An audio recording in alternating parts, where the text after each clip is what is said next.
মেয়ে হয়ে জন্মানোর বড় কষ্ট রে বিলু, তুই বুঝবি না। দিদি ম্লান মুখে বলল, দিদির বিয়েটা ভালো হয়নি জানি, শ্বশুরবাড়ির সাথে বনিবনা হয়নি, জামাইবাবু মানুষ সুবিধের নয়। দিদি প্রায়ই রাগ করে চলে আসে মেয়ে কোলে। মা আর বাবা তখন সন্ত্রস্ত হয়ে থাকে, কি করে দিদিকে ফেরত পাঠাবে ভেবে পায় না। আমার খুব কষ্ট হয় দিদির জন্য, ইচ্ছে করে দিদিকে আমাদের কাছেই রেখে দিই, আর যেন ফেরত যেতে না হয় ওকে ওই নরকে। কিন্তু উপায় নেই, আমার কোনো ক্ষমতাই নেই। বাবাও বড্ড অসহায়, পেনশন পায় অতি সামান্য। দিদির বিয়ে দিতে গিয়ে অর্ধেক সঞ্চয়ই গেছে। নাতনি সহ মেয়েকে নিজের কাছে রাখার ভরসা পায় না। মেয়ের সংসার ভাঙুক এটাও হয়তো চায় না। আর 5টা মা বাবার মতো সংসার নামের নরকেও মেয়ের সুখের মিথ্যে আশা ছাড়তে পারে না বহু মা বাবা। দিদি বলেছে মেয়ে হয়ে জন্মানোটা কষ্টের। দিদি কি জানে ছেলে হয়ে জন্মানোরও কত কষ্ট? অনেক মেয়েদের হাবভাবে মনে হয় পৃথিবীর সব সুখ ছেলেদের জন্য, আর সব দুঃখ কষ্ট মেয়েদের জন্য বরাদ্দ। ছেলেদের তো দুঃখ প্রকাশ করারও স্বাধীনতা নেই। ছোটবেলা থেকে শুনে আসছি ছেলেদের শক্ত হতে হয়, কোনো ভয় বা দুর্বলতা ছেলেদের মানায় না। আমি একটু কাঁদলেও মা বলতো, ছি, ছেলেদের কাঁদতে নেই, সবাই হাসবে। হাসির পাত্র হওয়ার ভয়ে কান্না চেপে রাখতে শিখে গেছিলাম ছোট্টবেলা থেকে। রাতে ভয় পেলে চেঁচিয়ে মাকে ডাকতাম না, নিজের দুর্বলতা প্রকাশ পাবে এই ভয়ে। ছেলেদের যেন কোনো অনুভূতি থাকতে নেই, দুঃখ, কান্না, ভয় এসব কিছুতে শুধুই মেয়েদের একচেটিয়া অধিকার। ছোটবেলা পড়াশোনা না করলেই মা বলতো, বড় হয়ে কি খাবি, কি খাওয়াবি আমাদের? ছেলে হয়ে জন্মেছিস, মন দিয়ে পড়াশোনা কর, ভালো চাকরি পেতে হবে তো। আমি রেগে গিয়ে বলতাম, দিদিও তো পড়ছে না, ওকে বলো। মা দিদির পিঠে গুম করে কিল বসিয়ে দিয়ে পরক্ষণেই বলতো, ওর আর চিন্তা কি, মেয়ে হয়ে জন্মেছে, বরই না হয় খাওয়াবে। বিয়ের কথায় লজ্জায় মুখ লাল করে হাসতো দিদি। আমার খুব হিংসে হতো তখন। ইস, আমিও যদি মেয়ে হতাম, বড় হয়ে কি করে খাবো সেটা ভেবে মাথার চুল ছিঁড়তে হতো না, পড়াশোনাও করতে হতো না এত কষ্ট করে। পড়াশোনা করেও বা কি হলো? 3 বছর হলো মাস্টার্স কমপ্লিট করে বসে আছি।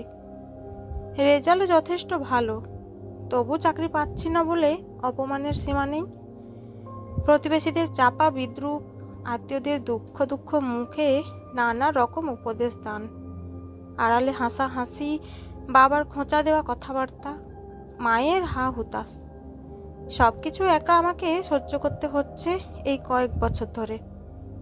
মাঝে মাঝে মনে হয় মরে যাই তো জ্বালাও জোড়োয়। তাও কিছু টিউশনি করি বলে একটু মুখ রক্ষা হচ্ছে, নইলে সব ব্যাপারে বাবার কাছে হাত পাততে হতো। সে যে কি লজ্জা। মাঝে সাঝে কখনো দরকারে বাবার কাছে টাকা চাইলে বাবা এমনভাবে তাকায় যে মনে হয় টাকা নয়, বাবার হৃৎপিণ্ডটাই চেয়ে বসেছি। তারপরেই শুরু হয় বাবার আক্ষেপ মেশানো উক্তি, এই বয়সেও বাবার কাছে টাকা ধার চায় যে ছেলে, তার জলে ডুবে মরা উচিত। তোর সব বন্ধুরা কিছু না কিছু করছে, আর তুই এখনো বেকার, ফ্যাঁ ফ্যাঁ করে ঘুরে বেড়াচ্ছিস। সব সময় এরকম কথা শুনতে একেবারেই ভালো লাগে না, মেজাজ গরম হয়ে যায়। রেগে গিয়ে ঘর থেকে বেরিয়ে পড়ি। এত দুঃখের মাঝে আমার একটাই শান্তির জায়গা আছে, যেখানে গেলে আমি সব দুঃখ ভুলে যাই, বুকের সব জ্বালা জুড়িয়ে যায় শীতল পরশে। সে হলো আমার মৌটুসি। ওর গভীর কালো চোখের দিকে তাকালে আমার অশান্ত মনটা নিমেষে শান্ত হয়ে যায়। মনে হয় মৌ আমার পাশে আছে, তো ভয় কিসের? মৌ আমার শক্তি, আমার ভালোবাসা, আমার অবলম্বন, আমার সব কিছু। মৌকে ছেড়ে বেঁচে থাকার কথা আমি ভাবতেও পারি না। আজ মৌ আমাকে ডেকেছে, খুব জরুরি কি একটা কথা আছে। কি কথা হতে পারে? বুঝতে পারছি না কিছু। সময় মতো পৌঁছে গেলাম ওর কাছে। মৌ দেখি গম্ভীর হয়ে আছে। আমার কেমন ভালো লাগছিল না, বিপদের গন্ধ পাচ্ছিলাম। কি হয়েছে মৌ? তোমাকে এমন দেখাচ্ছে কেন? প্রশ্নটা করা মাত্রই আমাকে চমকে দিয়ে মৌ কেঁদে উঠল। আমি স্তব্ধ হয়েছিলাম। তবে কি আমার আশঙ্কাই সত্যি? দুহাত বাড়িয়ে মৌকে বুকে টেনে নিলাম। কি হয়েছে বলো, কি হয়েছে? আমার বুকে মাথা দিয়ে অনেকক্ষণ ফুঁপিয়ে গেল মৌ। তারপর কান্না ভেজা মুখ তুলে বলল, আমায় তোমার কাছে নিয়ে চলো, আমাকে নিয়ে পালিয়ে যাও। পালাবো কেন? কি হয়েছে বলো আমায়। আমার বড় পিসি একটা সম্বন্ধ নিয়ে এসেছিলেন, ডাক্তার ছেলে। ওরা আমাকে দেখে গেছে সেদিন, আর মা বাবা ক্ষেপে উঠেছে বিয়েটা দেওয়ার জন্য। এতদিন বলনি কেন? এত তাড়াতাড়ি সব কিছু হয়ে যাবে বুঝতে পারিনি। তুমি তোমার মা বাবাকে বোঝাও। অনেকবার বলেছি, শুনছে না তো।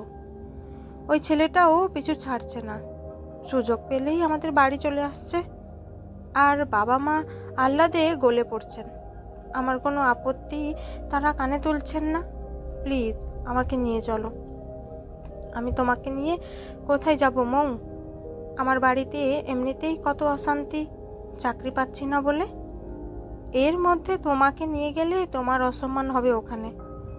সে আমি কিছুতেই সহ্য করতে পারবো না। আমি পারবো সহ্য করতে। তুমি সঙ্গে থাকলে আমি সব কষ্ট সহ্য করতে পারবো সুবীর।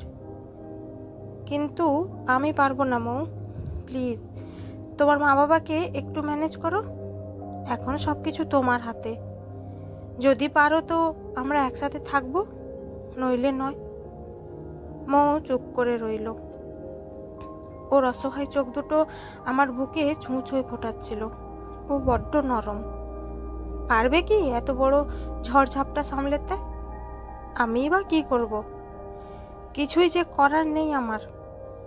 মৌ আমার জীবনে আর থাকবে না, এটাই কি একমাত্র সত্যি? চারপাশ অন্ধকার হয়ে আসছে আমার চোখের সামনে। কিছুদিন পরে খবর পেলাম মৌয়ের বিয়ে ঠিক হয়ে গেছে। ও পারবে না আমি জানতাম।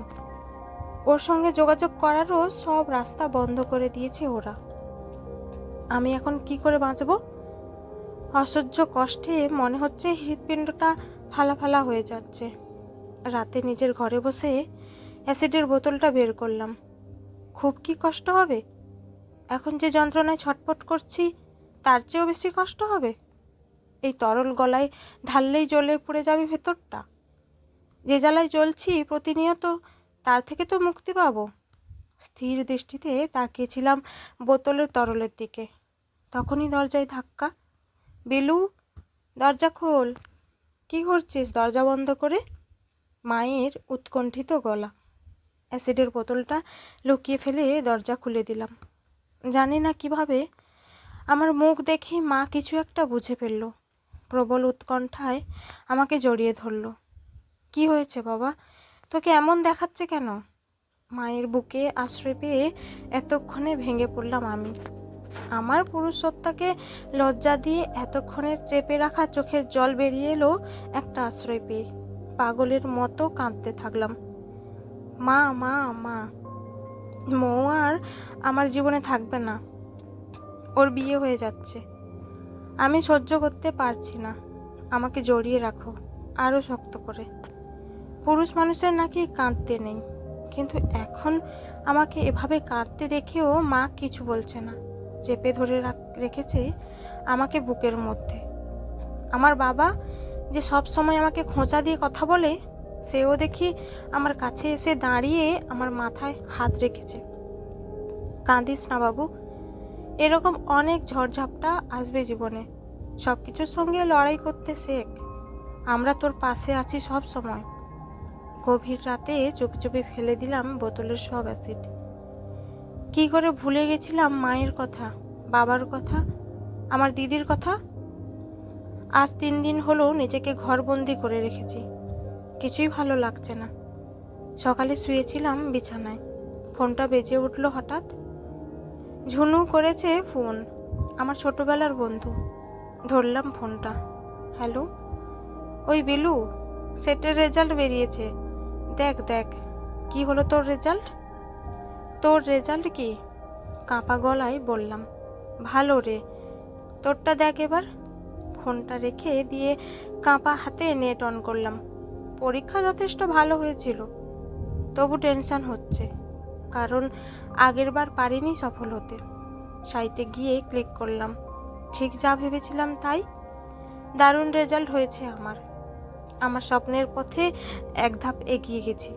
স্বপ্নকে ধরে ফেলবো এবার হাতের মুঠোয়। মা আর বাবাকে জানালাম সুখবরটা। তারাও খুব খুশি। বসে বসে ভাবছিলাম কোন কোন কলেজে অ্যাপ্লাই করব। এমন সময় বেল বেজে উঠেছে। দিদি ঢুকলো হাসতে হাসতে। কি দারুণ খবর রে ভাই! ছুটতে ছুটতে এলাম তাই। এত হাসির মাঝেও দিদির চোখের কোলের দুশ্চিন্তার কালো ছাপ নজর এড়ালো না আমার। দিদি ভালো নেই, একেবারেই ভালো নেই।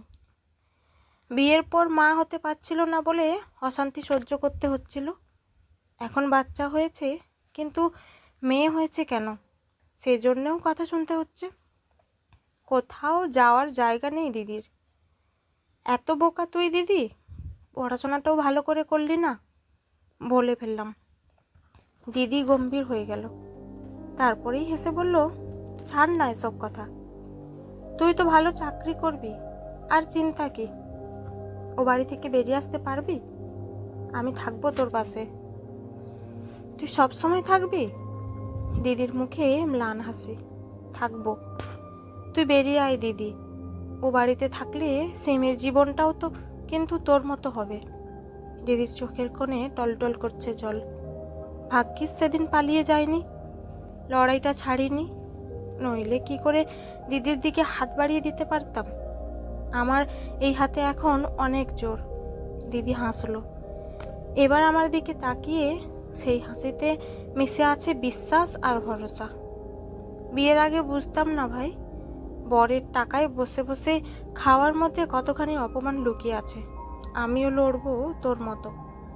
আমায় সাহায্য করবি? দিদির চোখ জলজল করছে। বুঝলাম আমার লড়াই সার্থক। হাত বাড়িয়ে দিলাম আমি দিদির দিকে।